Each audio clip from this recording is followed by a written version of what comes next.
Today on C&J Mudco, we're tearing back into the 450. We're going to replace our stock belt with an Extreme Badass from Super ATV, along with a new primary clutch cover from Quad Logic.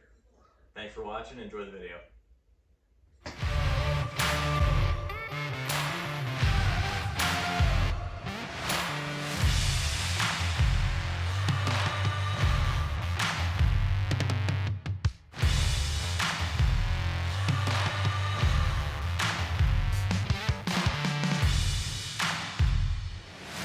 Talk a little bit about the primary clutch cover that we're going to install.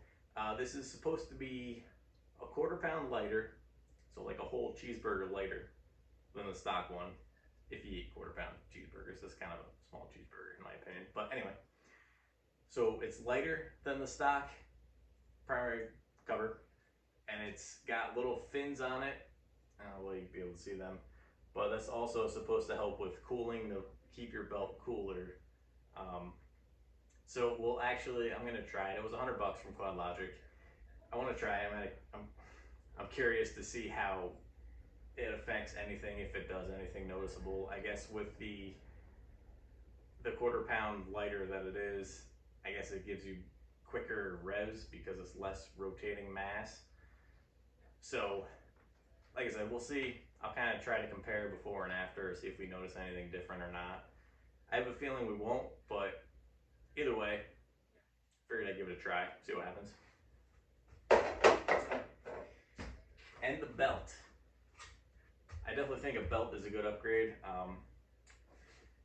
especially because now we're going to try and turn over 29.5-inch tires. I feel like it's probably about time we do the belt. So this belt from Super ATV is made more to run in low and give you more grip and less slip in low gears and running through the mud and all that kind of thing, kind of like what we do here.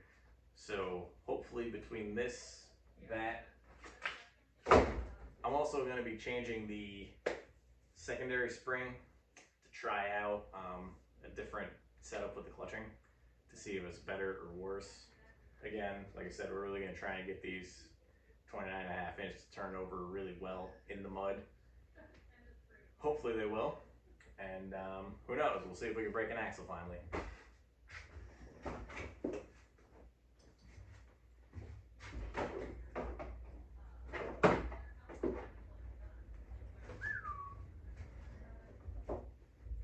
If I had $1 for every time I had these plastics off, I'd have like $3.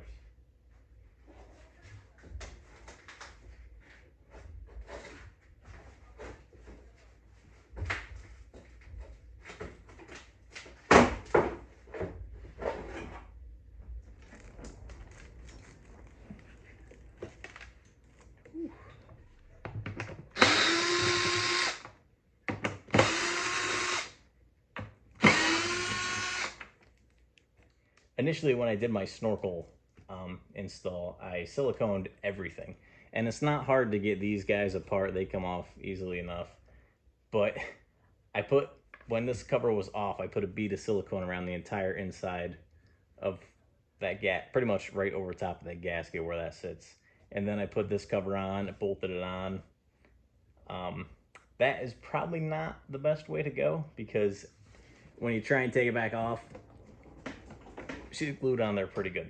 So next time putting it together, what we're gonna do is I gotta replace my gasket. We'll see what it looks like once I take it apart, but I'm gonna replace the gasket, bolt everything on there nicely, and then maybe just put like a little bead of silicone around the entire outside of it. So with what I did in the snorkel video, this is how well, I mean, it held great. I never got water in anything, but as far as taking it back apart goes, it is a nightmare. I'm trying my best here to get this thing apart without breaking anything.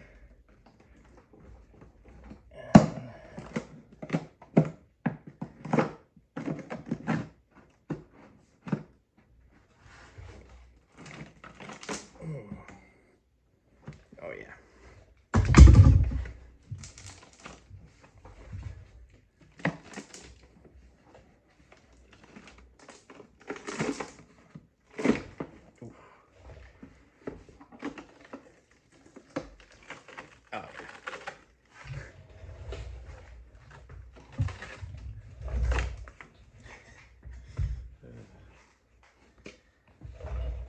good news is everything looks pretty good in there still. But yeah, that gasket is destroyed now. So obviously I'm gonna have to get a new gasket. Yeah, so you can see my nightmare of a silicone job I gotta peel apart now, piece by piece. So what we're gonna do is really try and clean this area out as best I can, get a new gasket for it. And like I said, what we're gonna end up doing is just new gasket, putting the cover back on, tightening it down, and then just putting a little bead of silicone around the top side. That way that'll be easy to break apart and should still seal it well enough. I mean, who knows, maybe I don't have to bother with silicone at all. I might just be able to tighten it up and have it be all right. But being that we submerge it pretty consistently, I want it to not have any problems. So, but like I said, just don't do what I did and don't run a bead of silicone inside here on top of that gasket, unless you never want to have it apart again. But for now, we're gonna pop off our secondary clutch and our primary cover. Okay, so I almost forgot I wanted to do a little before and after of the installation of that primary clutch cover. So let's do a before.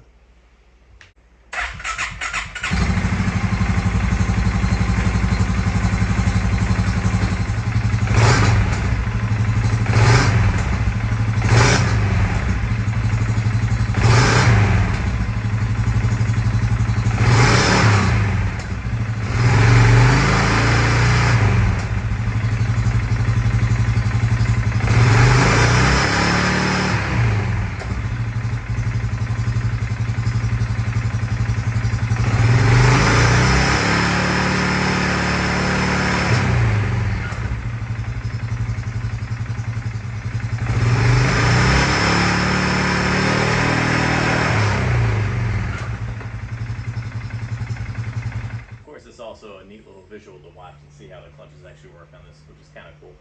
But now we're going to swap out our primary clutch cover. Try it again. Alright, so I've kind of shown this in my other video before on the clutch kit install, but just pop this big bolt out. I already broke it loose. Zip all these off, pop the cover right off. And just remember there is some spring tension on there, so just kind of keep a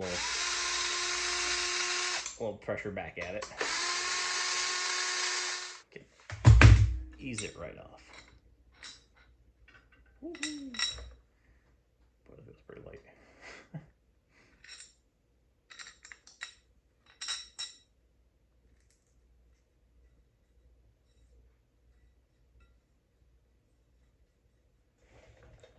There's our old piece. There's our new. Like I said, it's a good looking piece. Too bad you can't actually see it. I'm not gonna lie, guys, I obviously cannot tell the difference weight wise. Allegedly it's supposed to be lighter than this piece, but it's not like this feels heavy, so. But as I said, that's what they claim, so we're trying it out, and yeah, we'll go from there. If it helps with cooling also, it's only a plus. This also has no indicators or anything specifying any particular way it has to go. Like the old one was marked with an X and these blue marks. This has nothing like that, so didn't come with anything saying otherwise, so I guess you just bolt it on there.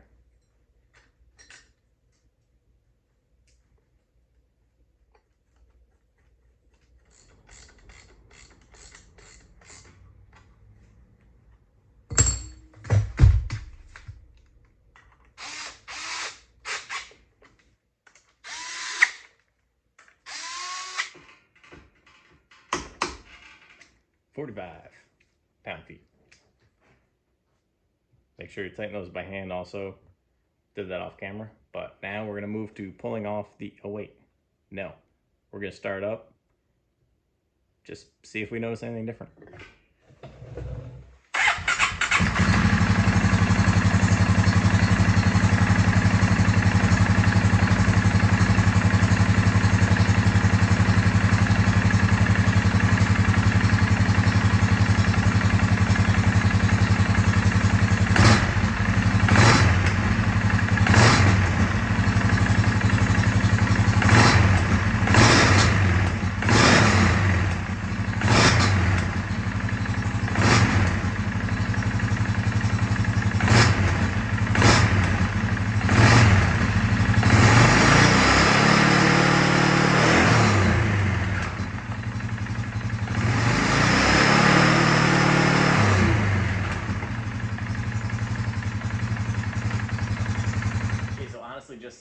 revving it up and stuff, I honestly don't know. I didn't notice anything different. Whether or not it did, maybe I'll go back and watch the footage and see if anything actually visibly changed. I don't really think it's anything really noticeable. Maybe it's actually noticeable on the trail and in the mud, but as far as just sitting here revving it up and looking at everything and trying to go by sound, it's probably not really noticeable. So what we're going to do now is we're going to pop off our secondary clutch, and then we're going to pop off our belt. We're going to kind of compare the two belts, see if we notice anything different. Put our new spring in the secondary clutch. Not really going to show how to do that. I've shown that in another video, so we're not going to worry about that so much.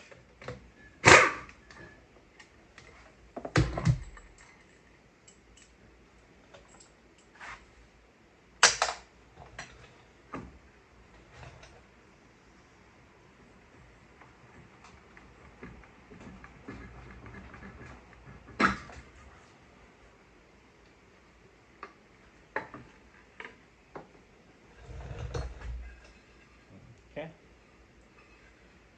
There's that. For our new secondary clutch spring, the spring I'm going to be installing is this orange one from EPI.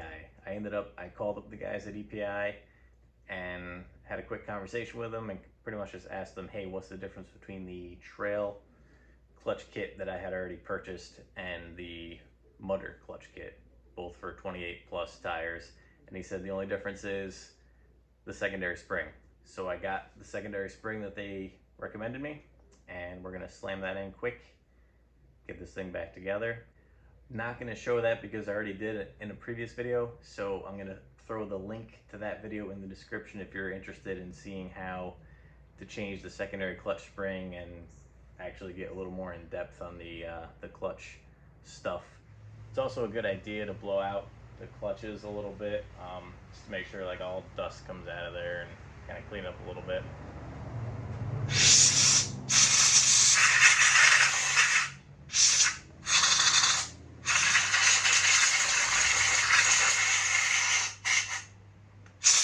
Make sure you're doing it in a well-ventilated area. It's also a good idea to clean off your sheaves right where the belt rides. One of the recommended things actually is to use Scotch-Brite and just kind of like it's easier when this is apart, so I did it on the bench before, but you just kind of go straight across, rotate a little bit, keep going straight across all the way around. It gives you kind of a nice cross hatching type finish. I don't know if you're gonna be able to see that or not, but so yeah, like I said, make sure you do that on the secondary one while you got it apart, because that's a little harder to get into it there. Right now we're gonna do that on the primary one, and then we're gonna put the belt on, get this thing back together. Then just wipe everything down with a nice clean rag. You can use a little bit of brake clean. Hopefully be alright. I think it's fine. Okay, so the new belt, let's check this thing out. It's the new one. This is our stock one. So right off the bat, you can see the differences there. Here's the stock one. The new one. So obviously the big differences are the shape of the grooves there. See that? That's a nice side by side. And that really shows you the differences between the two. And so I'm actually impressed, like my stock belt looks like it's held up pretty well for 300 miles, 380 miles, however many miles I got on, almost 400 actually. It looks like it held up pretty well. Yeah. For all the pretty hard riding we've done, it's done pretty well. But this one will be better, hopefully. According to Super ATV anyway, so we're gonna try it out. It's supposed to give you better grip, and it's made more for riding in low range and churning through the mud and tearing up, you know, mud.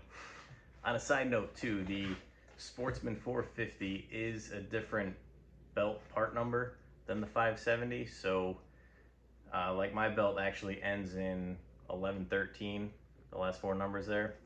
And that part number happened to be different from I think the 570 and some of the older ones.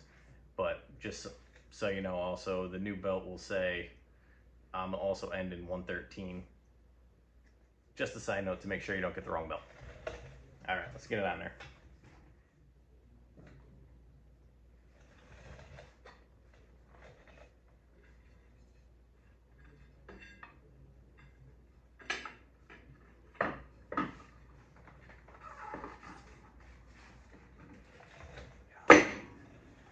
And there we go.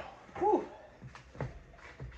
So yeah, be patient with it. Trying to spin it back on because that little shaft rotates too, so everything's kind of rotating and it's a little bit of a pain to get it perfectly straight and splined up.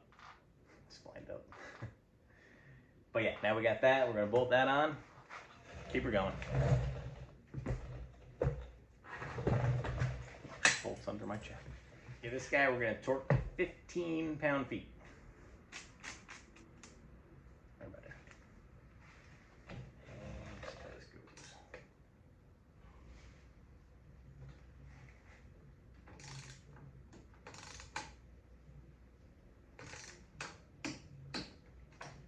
It's not too tight, so you usually can hold it by hand and just.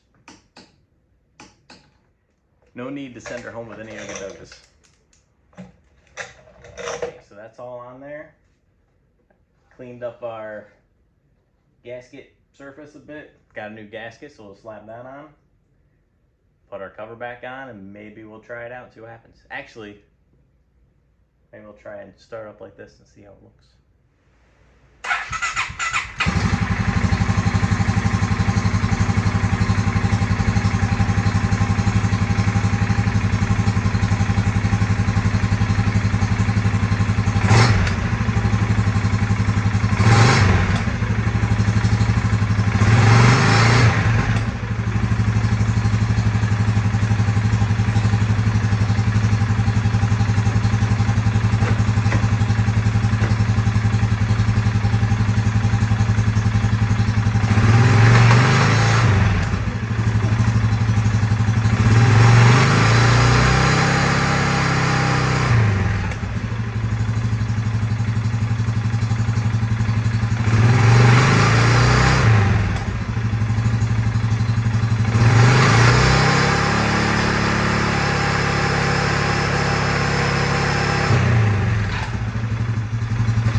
That's not really showing us much of anything, just running it here. It's just kind of a little check while everything's apart to make sure everything spins nicely and there's no like obvious problems. So next, we're gonna button everything back up. We're gonna take it out for a little spin, see how we do. Unfortunately, we probably have to wait for another episode to see how the new setup runs in the mud. So be sure to stay tuned.